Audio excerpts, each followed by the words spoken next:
बच्चों नमस्कार। आज हम इस टॉपिक में थोड़ा सा हिस्ट्री सीखने वाले हैं बायोलॉजी के अंदर। जैसे कि आपको पता है कि मॉलिक्यूलर इनहेरिटेंस चैप्टर के अंदर अब तक हम ये बखूबी जान चुके हैं कि डीएनए ही हमारा जेनेटिक मटेरियल है।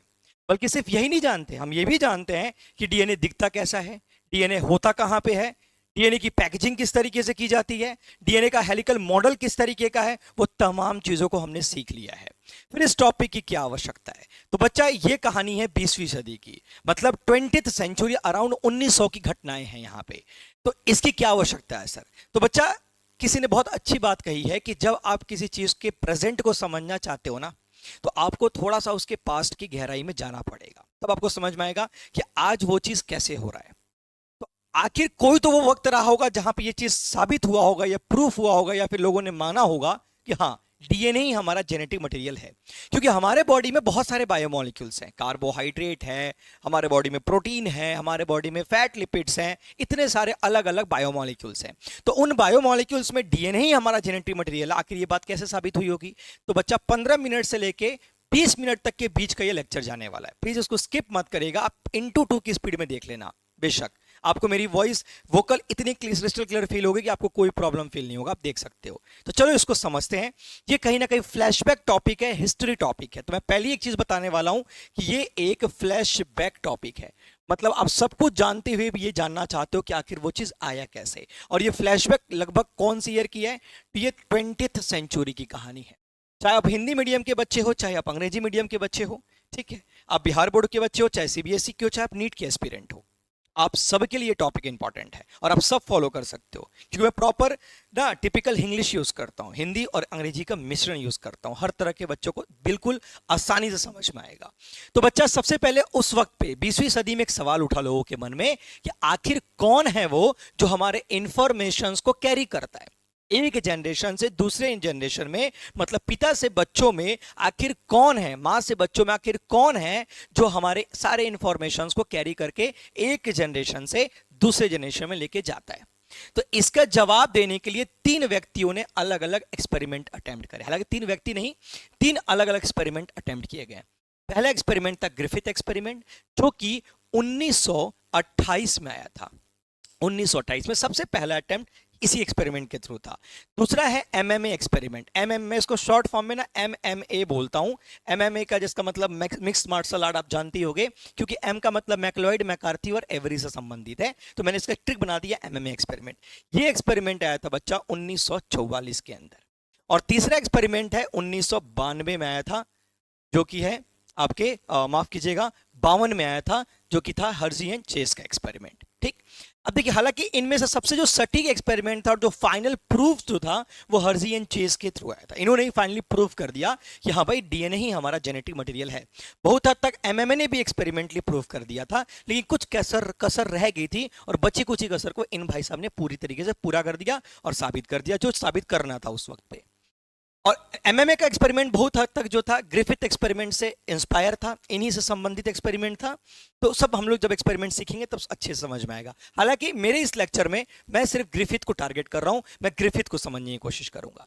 ग्रिफिथ एक्सपेरिमेंट को हम एक और नाम से जानते हैं, ट्रांसफॉर्मिंग प्रिंसिपल के नाम से। किस नाम से जानते हैं बच्चा? तो ट्रांसफॉर्मिंग प्रिंसिपल के नाम से इनके एक्सपेरिमेंट को हम लोग जानते हैं। इनके एक्सपेरिमेंट को बायोकेमिकल ट्रांसफॉर्मिंग प्रिंसिपल के नाम से जानेंगे। ठीक है, बायोकेमिकल ट्रांसफॉर्मिंग प्रिंसिपल। जस्ट ये ट्रांसफॉर्मिंग है और ये इनके शब्द में आगे बायोकेमिकल लगा दोगे तो बायोकेमिकल, क्योंकि लगभग क्या है ना कि इनसे इंस्पायर थे, बस थोड़ी सी इनके अंदर एंजाइम केमिकल ज्यादा इस्तेमाल हो गया था, इसलिए बायोकेमिकल सबका जिक्र हुआ है। इन भाई साहब के एक्सपेरिमेंट को हम अनइक्विवोकल एक्सपेरिमेंट बोलेंगे। अनइक्विवोकल एक्सपेरिमेंट या फिर अनइक्विवोकल आप प्रूफ कह लो, क्योंकि यही वो एक्सपेरिमेंट था जो सटीक मतलब एक्यूरेसी के साथ 100% एक्यूरेसी, डिस्टिंक्ट कह लो, वो एक्सपेरिमेंट का प्रूफ इनके द्वारा आया था। तो ये 3 बातों का इंट्रोडक्शन आपको समझ आ गया। डेट याद रखिएगा, एनसीईआरटी आपके गिवन है, तो चाहे नीट हो चाहे कहीं भी हो, आपसे डेट से भी क्वेश्चन पूछा जा सकता है। पास्ट ईयर में ये वाला क्वेश्चन तो आप रिसेंट पीवाईक्यूज में चेक करोगे तो आपको मिलेगा। मैं पहली एक चीज बता के चल रहा हूं बच्चा, ये 3 स्टार टॉपिक है, 4 स्टार मान लो क्योंकि ये बहुत ज्यादा इंपॉर्टेंट है। आप पीवाईक्यू सॉल्व करने बैठो तो आपको एक आध क्वेश्चन इधर से डेफिनेटली मिलेंगे हर साल के। ठीक, चलो सर अगली बात समझते हैं ग्रिफिथ एक्सपेरिमेंट के ऊपर। ग्रिफिथ एक्सपेरिमेंट में जो इनके टूल्स थे, इनके टूल्स जो थे वो कौन कौन से टूल्स थे, मतलब ग्रिफिथ ने क्या क्या इस्तेमाल करा था अपने एक्सपेरिमेंट के अंदर। तो उन्होंने दो चीजों को यूज किया था बच्चा।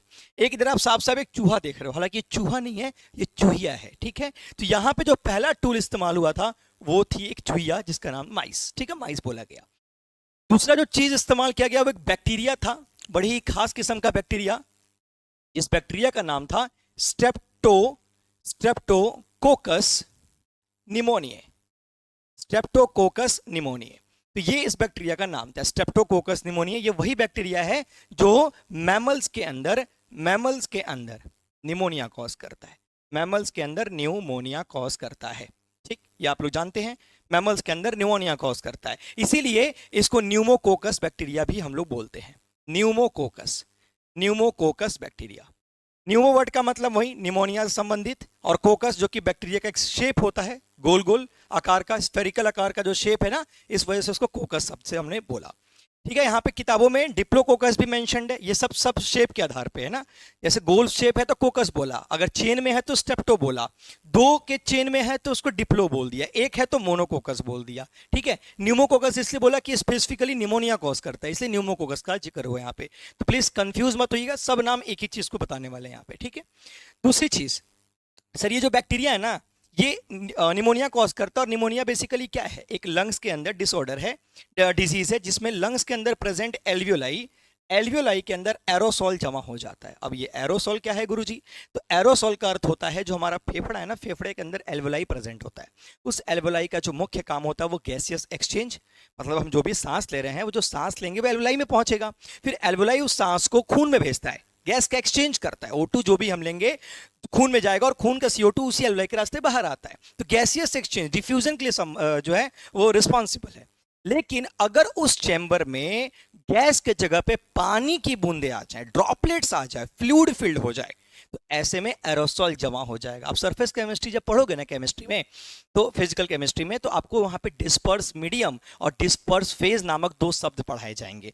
वहीं पे इस एरोसोल का चर्चा आप कभी पढ़ोगे एनसीईआरटी तो आपको ये जरूर मिलेगा, और तब मुझे याद करना कि सर ने कुछ बताया था। तो एल्वियोलाई में यही समस्या होती है, बाकी डिटेल फिजियोलॉजी का हिस्सा यहाँ हमें बात नहीं करनी है। ठीक है, और ये आपको पता ही है, हमारी चूहिया रानी यहाँ पे जो है एक्सपेरिमेंट के टूल्स के लिए इस्तेमाल की जाएगी। और देखो कैसी ये बलि चढ़ती है, अभी आगे चले कहानी में सब समझ में आएगा, मजे से, बस सुनते चलो। Next slide. सर हमने अगर बैक्टीरिया की बात की है, बैक्टीरिया यहाँ पे एक बहुत बड़ा रोल प्ले कर रहा है, तो बैक्टीरिया के बारे में थोड़ा बहुत तो जान लेना जरूरी है। सर यहाँ पे बैक्टीरिया का मैंने बनाया सेल एनवेलप। क्या मतलब होता है, अरे बच्चा जैसे मेरा ये स्किन है तो उसको आप सेल मेम्ब्रेन बोलते हो ना, तो मेरा यही तो इन्वेलप है ना, मेरी बॉडी का इन्वेलप यही है, यही कवर है, इन्वेलप मतलब कवर। तो बैक्टीरिया का 3 इन्वेलप होता है। एक होता है आउटर, जिसको हम बोलते हैं ग्लाइकोकैलिक्स, ये हो गया आउटर वाला, ये हो गया ग्लाइकोकैलिक्स। ये हो गया मेरे पास इनर, जिसको ये इनर आप देख रहे हो, इसे हम बोलते हैं इनर वाले को, this inner one is called as cell wall, इसे हम सेल वॉल का नाम देंगे। और एक जो, हालांकि इनर नहीं है, ये मिड है, माफ कीजिएगा, ये मिड है। ठीक है, इनर तो हालांकि इसका इनर है, लेकिन वैसे ये मिड है ओवरऑल। इनर में आएगा, इनर मोस्ट में तो आपके पास आएगा प्लाज्मा का मेम्ब्रेन, या फिर आप सेल मेम्ब्रेन बोल लो। ठीक है, तो ये 3 को मिलाओगे तब जाके आपका जो है बच्चा, इन तीनों को मिला दोगे तब जाके आपका कंप्लीट सेल इन्वेलप कंप्लीट हो जाएगा। हम इसमें सबके बारे में नहीं जानेंगे, हमारा जो मुख्य ध्यान है केंद्रित वो ग्लाइकोकैलिक्स को लेके होना चाहिए। ग्लाइकोकैलिक्स जो कि सबसे आखिरी, सबसे बाहरी बनावट होता है, ये ग्लाइकोकैलिक्स जो है ये पॉलीसैकेराइड का बना होता है। हालांकि पॉलीसैकेराइड कहना थोड़ा अधूरा है, क्योंकि ये पॉलीसैकेराइड में खास म्यूकस प्रेजेंट होता है, इसलिए इसको म्यूकोपॉलीसैकेराइड बोलते हैं। तो मैं यहाँ पे म्यूकस पॉलीसैकेराइड अलग अलग लिख रहा हूं, लेकिन इसको एक साथ मिला दोगे तो ये म्यूकोपॉलीसैकेराइड कहलाएगा। ठीक है, अब ये म्यूकोपॉलीसैकेराइड के 2 टाइप होते हैं। छोटी सी बात मैं यहाँ समझा देता हूँ, ये सब हालांकि बायोलॉजिकल क्लासिफिकेशन के मोनेरा के टॉपिक्स हैं, बट यहाँ मैं बताता हूँ। देखो मेरा बायोलॉजी पढ़ाने का तरीका कुछ ऐसे ही होता है, मैं चीजों को अगर एक जगह पे पढ़ा रहा हूं तो मैं बहुत सारी कोशिश करूंगा कि बहुत सारी चीज एक जगह पे बता दूं जो आपको अलग अलग जगहों पे बिखरी पड़ी हुई मिलेगी। इससे फायदा ये होता है कि आप सारी चीजों को कंप्राइज तरीके से सीख पाते हो।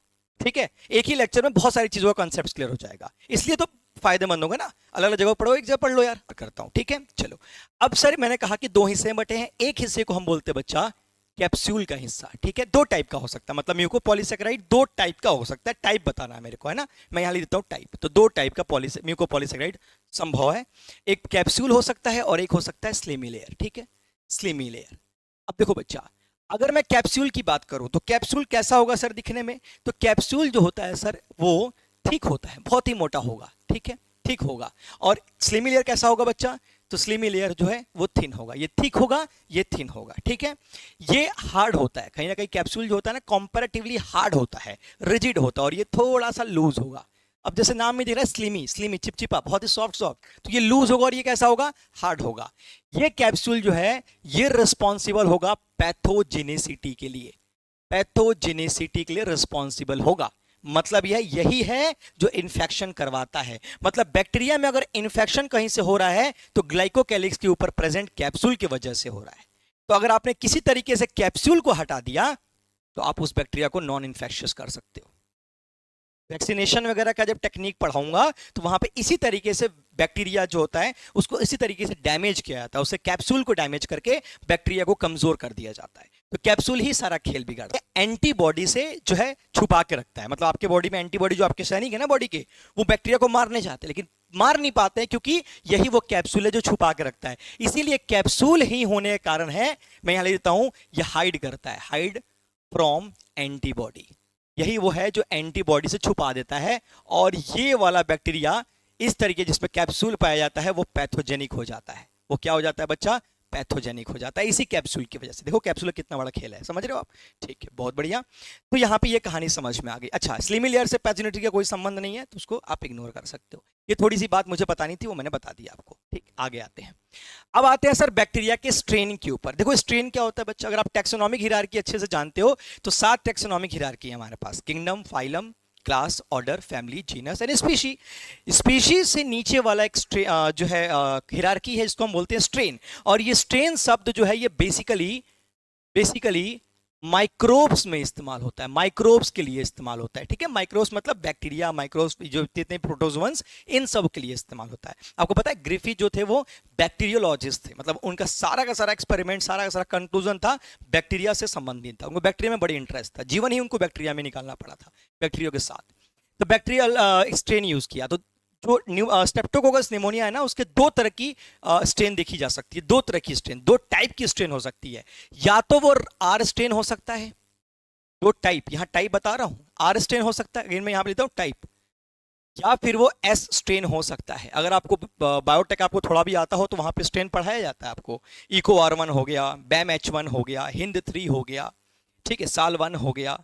तो ये सब क्या थे? आपके स्ट्रेन थे, है ना, वही स्ट्रेन है। तो दो तरह के स्ट्रेन पॉसिबल हैं। आर स्ट्रेन, हालांकि अगर डिटेल में जाके देखो तो ये R2 बोलते हैं इसको, 1 2 3 4 ऐसे बहुत सारे होते हैं, लेकिन जो इन्होंने जिस पर काम किया था वो R2 था, और जो एस में काम किया था वो S3 था। तो कुछ किताबों में ये सब मेंशन्ड है, एनसीईआरटी में नहीं है, तो आप इसको कोई बात नहीं, आपकी मर्जी, इग्नोर करके चलो, ठीक। सर यहाँ पे जो आर स्ट्रेन है इसका क्या अर्थ है? तो आर स्ट्रेन का जो अर्थ है बालक, वो है rough colonies. Rough colonies, rough colonies मतलब ऐसी कॉलोनीज बैक्टीरिया की जो कि रफ नजर आएगी। क्यों? क्योंकि वो आर स्ट्रेन वाली है, और इसमें जो होगी वही वो स्मूथ कॉलोनीज होगी। अब मैं तुम्हें एकदम आसान शब्दों में समझाऊंगा। देखो स्मूथ क्यों है, स्मूथनेस का कारण क्या है? तो स्मूथनेस का जो मुख्य कारण है वो कैप्सूल।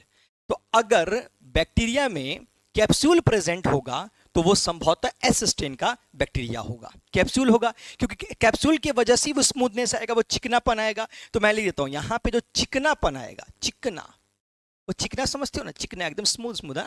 तो वो चिकनापन जो है वो स्मूथ कॉलोनीज क्यों है? क्योंकि कैप्सूल प्रेजेंट है यहाँ पे, कैप्सूल। और आपको बताया है मैंने कि कैप्सूल अगर है तो वो पैथोजेनेसिटी के लिए रिस्पॉन्सिबल है, पैथोजेनेसिटी के लिए रिस्पॉन्सिबल है कौन? कैप्सूल। लेकिन यहीं पे आप देखो विपरीत, तो यहां पे कैप्सूल नहीं होगा, और कैप्सूल नहीं होगा इसलिए चिकना ना होके ये रूखा रूखा सा होगा, रूखा सूखा सा ये होगा, ठीक है।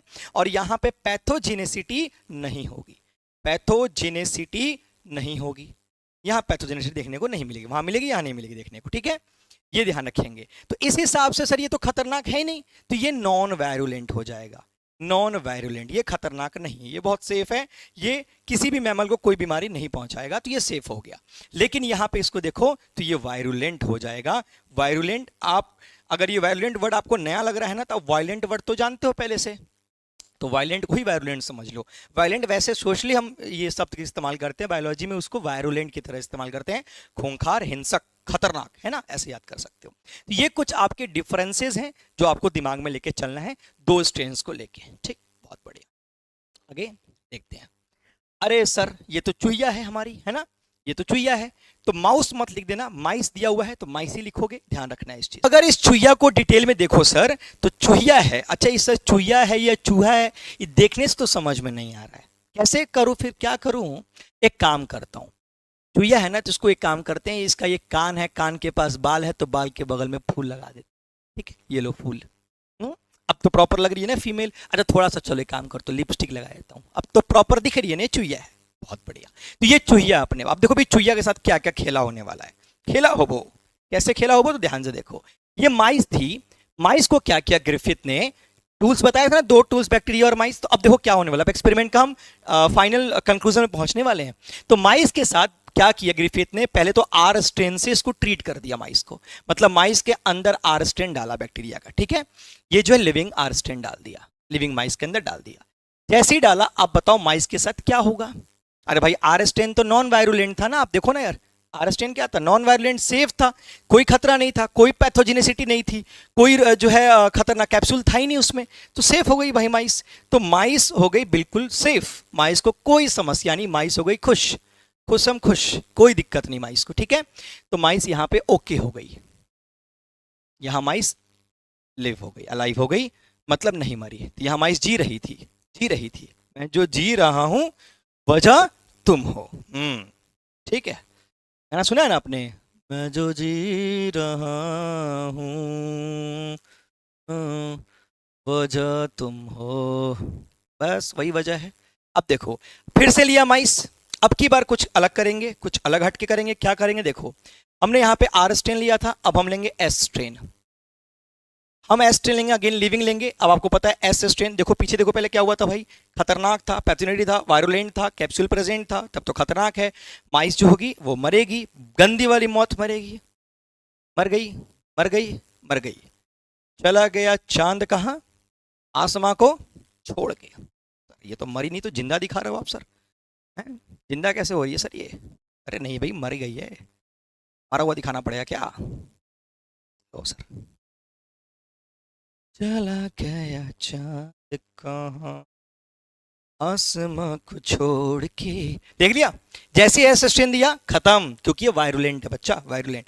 अभी यहां तक में तो कोई प्रॉब्लम नहीं फील हो रहा था, किसको, ग्रिफिथ को, जो जो एक्सपेक्ट कर रहे थे कि हाँ भाई डाल रहा हूं बचेगी, ये डालूंगा मरेगी, यहां तक में कोई प्रॉब्लम नहीं था। प्रॉब्लम तो होगा अगले कहानी में, क्या प्रॉब्लम होगा, ध्यान से देखो भाई, अगले में क्या प्रॉब्लम होगा देखो, फिर से हमारे पास एक काम करता हूं ना, यहीं पे थोड़ा सा इस पूरे स्लाइड को छोटा कर देता हूं, है ना, यहीं पे एक्सप्लेन कर दूं तो मजा आ जाए, थोड़ा सा छोटा कर देता हूँ। हम्म, हम्म, हम्म, अरे अरे अरे, बस बस, हाँ ओके ओके ओके ओके, एक जगह में अभी और मिल गया है, अब हम उस जगह को अच्छे से यूटिलाइज कर सकते हैं, ठीक है। फिर से क्या करना है अपने को, ये लिया हमने माइस, फिर से हमने माइस लिया, माइस लेने के बाद हमने तीसरे कंडीशंस को देखा, जब तीसरे कंडीशन को देखा तो क्या दिखा सर, कि हमने एस स्ट्रेन तो लिया, मरना था उसको, तीसरे में हमने इस एस स्ट्रेन को हीट किल्ड कर दिया, हीट किल्ड।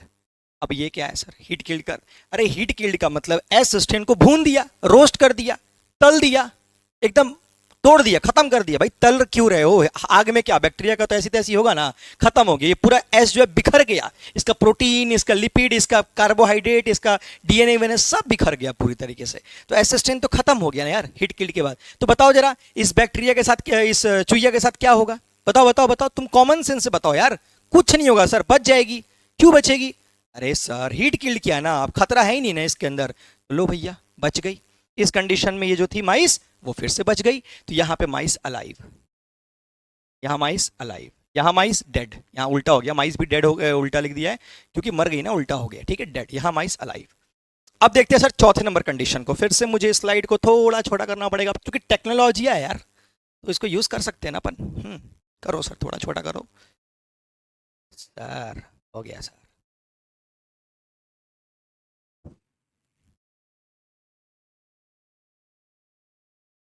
ये नहीं, ओके ओके ओके ओके, ठीक है। अब देखते हैं थर्ड नंबर कंडीशन। अब थर्ड नंबर कंडीशन में क्या होगा सर?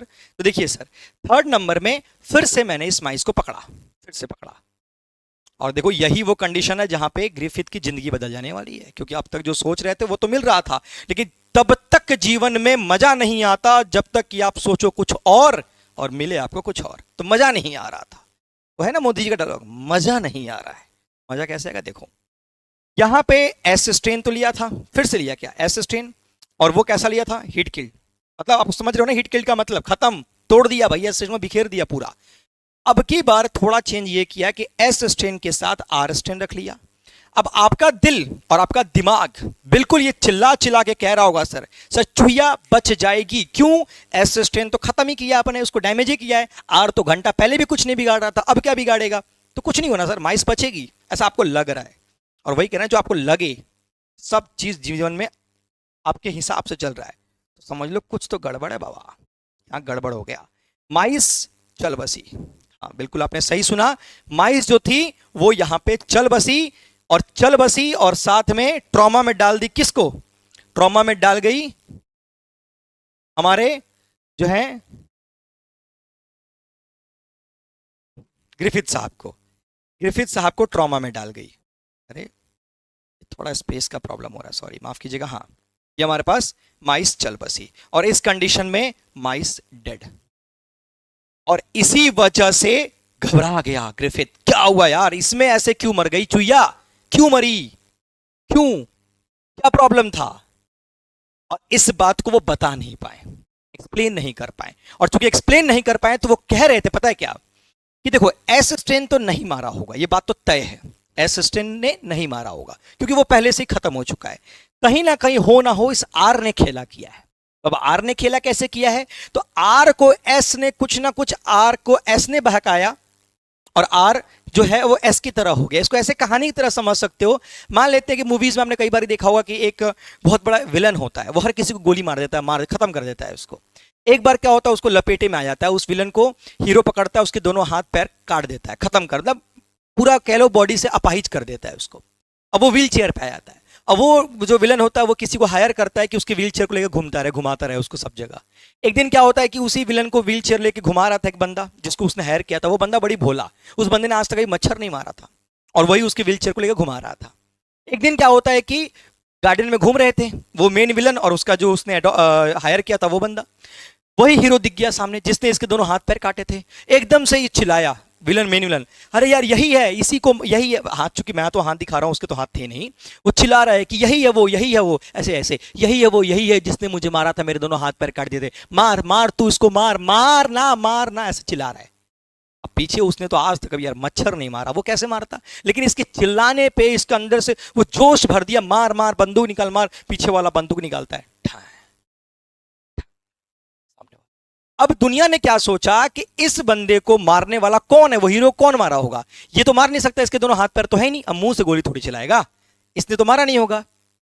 और पीछे वाला तो कभी मच्छर तक नहीं मार सकता है। लेकिन हाँ, सोचने वाले ये तो जरूर सोच रहे होंगे कि हो ना हो पीछे वाला ही मारा होगा, क्योंकि सामने वाला ये तो तय है कि नहीं मार सकता। अब चाहे जो हुआ पीछे वाले के साथ, जैसा उसका दिमाग चेंज हुआ होगा, कुछ तो है कि उसके दिमाग में ट्रांसफॉर्म हो गया होगा, है ना? समझ रहे हो आप? तो ये कहानी समझ में आनी चाहिए आपको। अब हालांकि ग्रिफिथ ने बता तो दिया, ग्रिफिथ का मेन कंक्लूजन तो क्लियर हो रहा आपको कि कहीं ना कहीं आर स्ट्रेन जो है वही जो है बदला होगा, ठीक है। अब ग्रिफिथ के कुछ समस्याएं थी, प्रॉब्लम्स थे ग्रिफिथ के। देखो क्या प्रॉब्लम्स थे वो समझाता हूं। ग्रिफिथ की कुछ परेशानी थी, मतलब उन्होंने इस एक्सपेरिमेंट से कुछ ढंग से प्रूफ नहीं कर पाए थे वो। और क्या क्या प्रॉब्लम्स थी वो देखो। वो नहीं जान पाए थे कि माइस का क्या रोल है ना, माइस का क्या रोल है बैक्टीरियल के स्ट्रेन के चेंज होने में। अभी ये क्या मतलब है सुनो। अभी मैंने कहा कि एस स्ट्रेन तो हीट कील था, एचके था, और साथ में आर स्ट्रेन था। जब उस चूहे का पोस्टमार्टम किया गया, पोस्टमार्टम हुआ, जब उसको निकाला गया चूहे को, तो उसके शरीर से ना क्या निकला पता है तुम्हें? उसके शरीर से आर स्ट्रेन निकला, जो कि बिल्कुल एस स्ट्रेन जैसा था। अब आर स्ट्रेन निकला जो कि बिल्कुल किससे जैसा था? एस स्ट्रेन जैसा था। तो कहीं ना कहीं आर एस में कन्वर्ट हुआ होगा। आर जो है खुद को एस में कन्वर्ट किया होगा, या फिर यूं कह लो कि जो एस हीट किल्ड था उसने अपने आप को जो है कहीं ना कहीं ऐसा बना, मतलब वो तो कुछ नहीं कर सकता, बट उसके अंदर कुछ ना कुछ आर के पास गया होगा और आर खुद को किस में बदल दिया होगा, एस में। तो यहां बेसिकली ट्रांसफॉर्म कौन हो रहा है, आर एस में। लेकिन ये वाली बात में ये नहीं समझ पाए थे कि चूहे का क्या रोल है, क्या चूहे की वजह से ये हुआ, मतलब चूहे के शरीर में, चूहा मरा ना, चुहिया मरी आई मीन, तो चुहिया के शरीर में ऐसा कुछ हो रहा है क्या, मतलब चुहिया कोई रोल है क्या, ऐसा वो नहीं जान पाए थे। तो he was not able to known कि चूहे की बॉडी में ऐसा क्या हुआ कि ये चीज हो रही है, मतलब उनको यही कंफर्म नहीं था। दूसरा था कि एस स्ट्रेन बैक्टीरिया को कौन सा कंपोनेंट, एस स्ट्रेन बैक्टीरिया का कौन सा कंपोनेंट जो है, मतलब यहां पे क्या हुआ, आर स्ट्रेन फाइनली किस में कन्वर्ट हो गया, एस स्ट्रेन में। तो आखिर में आर अगर एस में हो रहा है तो आर को एस में कौन कर रहा है, वही हीट किल्ड वाला एस, क्योंकि मारने वाली गुण तो एस में थी, तो वही कर रहा होगा। तो इस एस का कौन सा कंपोनेंट, डीएनए है, आरएनए है, पॉलीसेकेराइड है, प्रोटीन है, कौन है जो इस एस के अंदर से निकला आर के पास और आर को बना दिया एस। सुनो मेरी बात को, कंफ्यूज मत हो, मैं कह रहा हूं कि एस के पास, एस तो मरा हुआ था ना, उसकी प्रोटीन बिखरी हुई थी बॉडी में, उसके डीएनए बिखरे हुए थे, उसके प्रोटीन बिखरे हुए थे, तो कौन सा वाला पार्ट को आर ने अडॉप्ट कर लिया अपने अंदर और बदल के खुद को किस में कर लिया, एस में। वो चीज भी ये नहीं बता पाए थे, तो यहां पे ये क्वेश्चन मार्क रह गया था। तो ये पूरी कहानी रह गई थी ग्रिफिथ की, और ग्रिफिथ नहीं समझ पाए थे इस पूरे कहानी को, और ये कहलाया ट्रांसफॉर्मिंग प्रिंसिपल। इसी के साथ ये टॉपिक खत्म हो गया। उम्मीद करता हूं आपको अच्छे से समझ आ गया हो तो लाइक जरूर करना और अपने दोस्तों में शेयर करना। नेक्स्ट लेक्चर में मैं सिखाऊंगा आपको कि क्या है एमएमए का एक्सपेरिमेंट। Thank you.